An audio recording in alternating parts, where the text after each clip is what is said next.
परम शांति बाबूजी आपका स्वागत है। और आज हमारा जो क्वेश्चन है ये बहुत इम्पोर्टेंट है कि क्या पति पत्नी का पिछले जन्मों का रिश्ता होता है? आप बताइए। देखो, केवल पति पत्नी का रिश्ता की बात नहीं करता, सारे संबंधों का भी रिश्ता होता है ना। पति पत्नी का तो खास होता है ना। हम आज पति पत्नी के रिश्तों पर बात करते हैं। ठीक है। तो पति पत्नी का रिश्ता तो कहते हैं जन्मों जन्म का रिश्ता होता है। ठीक है। तो पति पत्नी का जन्मों जन्म का रिश्ता होता है, मगर गड़बड़ हो रही है तो कहीं ना कहीं उसमें जब पहले पहले परम पुरुष बने थे, जब ब्रह्मा ने सप्तर्षियां बनाई थी, 7 परम पुरुष बनाए थे, उसमें से पहले परम पुरुष का सर्जन हुआ था। कई अनेक परम पुरुष बने थे। ठीक है। उसमें से भी गिरते गए तो फिर देवता बने, देवता से भी मनुष्य बने। ठीक है। तो पुरुष के साथ ओरिजिनल उसकी मूल प्रकृति होती है हमेशा। जैसे शिव की प्रकृति शक्ति है, मूल प्रकृति, तो हर कोई पुरुष की मूल शक्ति होती है। मगर कई पुरुषों के जब सूक्ष्म वतन में होते हैं तो कई कारणों के कोई काम कराने के लिए कई पुरुष अनेक शक्तियां का प्रयोग करके करती है, तो एक पुरुष की अनेक शक्तियां धरती पर आ जाती हैं काम कराने के लिए। फिर अनेक काल, अरबों खरबों सालों के साल वो शक्तियां कहाँ कनेक्ट हो गई। तो जब अभी अंतिम समय है धरती का, वो कलयुग शुरू हुआ है, तो वो आत्माएं कहीं ना कहीं ढूंढते ढूंढते कई शक्तियां उसके पुरुष के साथ कनेक्शन हो जाती है। इसलिए एक राजाओं को अनेक रानियां बनती थी, उसका ये भी जॉब है। एक राजा की अनेक रानियां क्यों हुई? वही पुरुष ने अनेक शक्तियां निकाली है। जब शुरू हुआ, ब्रह्मांड शुरू हुआ, तब से निकाली उसने। कई पुरुषों ने अनेक शक्तियां निकाल के काम करने के लिए निकाली थी। इसलिए एक पुरुष को अनेक पत्नियां होती है। मगर क्या वो जिनन मरण के चक्र में आते आते आते आते आते आते कई अलग कनेक्शन हो गए, कई कनेक्शन हो गए, बहुत कनेक्शन हो गए। इसलिए पहले स्त्रियों की संख्या बहुत होती थी।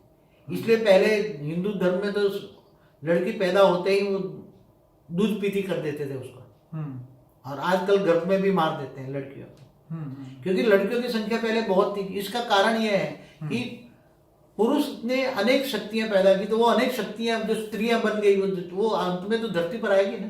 पहले सूक्ष्म में थी, अभी स्थूल में आएगी ना। ये तो वो सूक्ष्म वतन में थी, तो वो धरती पर आएगी, तो उसको ढूंढते ढूंढते जिसमें से सर्जन हुआ है उसको ढूंढेंगे ना। अब एक पुरुष ने अनेक शक्तियां निकाली है ऊपर सूक्ष्म वतन में, पहले बहुत अरबों खरबों साल पहले, तो ढूंढते ढूंढते वो मनुष्य धरती पर आ गया। तो वो मनुष्य के साथ तो अनेक शक्तियां धरती पर आई, तो उसको ढूंढेंगे ना, कनेक्शन में आएंगे ना।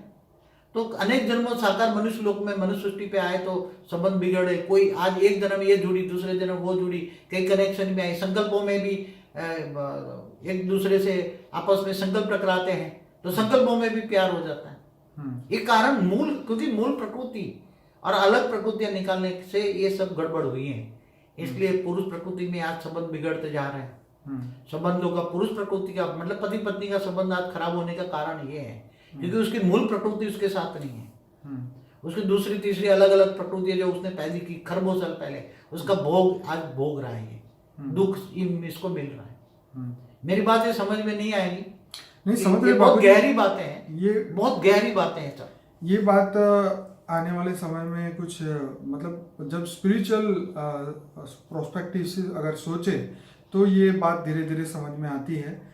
क्योंकि आप देखिए इस्लाम धर्म के अंदर भी ज्यादा शादियों का 4 शादी कम से कम, मगर काजीबाजी तो कितनी करते हैं। नहीं वो बात अलग है, लेकिन हमारे हिंदुइज्म में भी जैसे दशरथ राजा को भी 4 रानियां थी, 3 रानियां थी, 3 थी।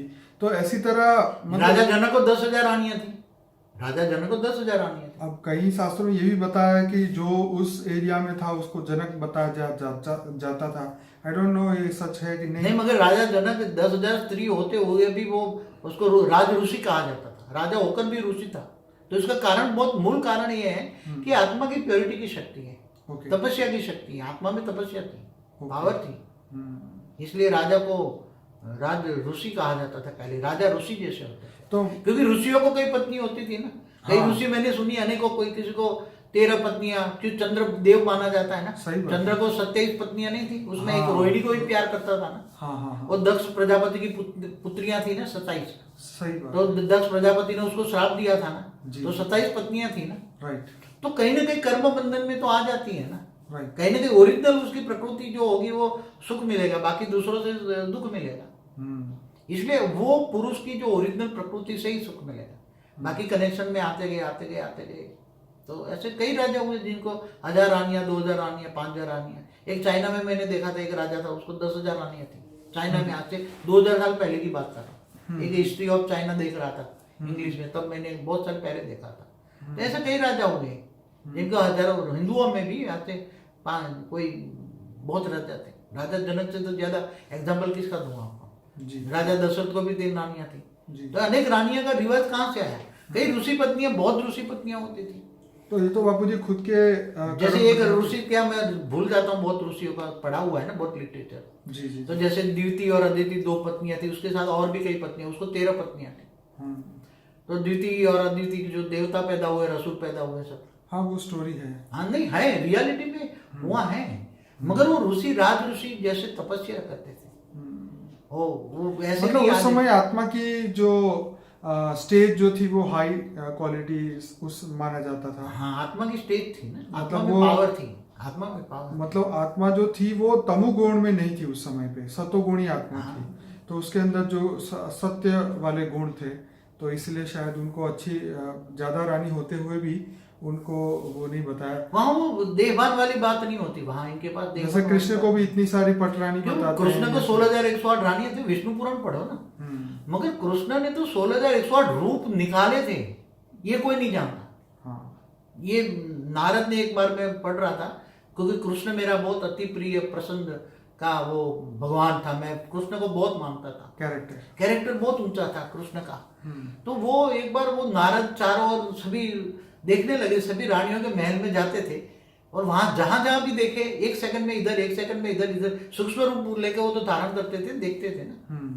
तो हर पल जहां भी देखा तो हर जगह उसको कृष्ण दिखाई दिया। फिर उसने देखा तो कृष्ण ने 16,108 रूप धारण किए थे, और वो रूप धारण करके हर पत्नी के साथ 16,108 रूपों के साथ रूप थे, और उससे 10 लड़का और एक लड़की पैदा हुई। और कृष्ण ने 120 साल की उम्र में शरीर छोड़ा। और कृष्ण भी वो ऑलमाइटी अथॉरिटी का अवतार था, राम भी ऑलमाइटी अथॉरिटी के अवतार थे। और कृष्ण का प्रयोजन सृष्टि परिवर्तन का था, सोने की द्वारका बनाकर परिवर्तन करना था, मगर नहीं हो पाया, ये अनफॉर्चुनेट है। चलिए बाबूजी, ये क्वेश्चन तो यहीं खत्म करते हैं कि पति पत्नी का जो रिश्ता है वो पूर्व जन्मों का और कई मतलब।